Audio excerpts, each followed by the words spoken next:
Introducing our sensor-driven mining truck equipped with path memorization and replay capabilities.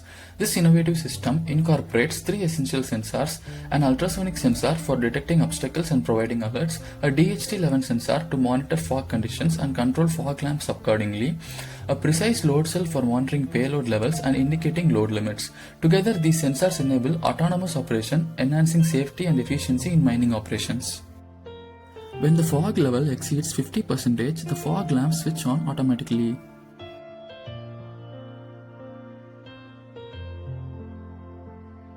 One kg, half kg, 200 grams. Indicating load limit with the help of buzzer and LED. Start recording. Initially, a defined path is navigated by the operator for the processor to record.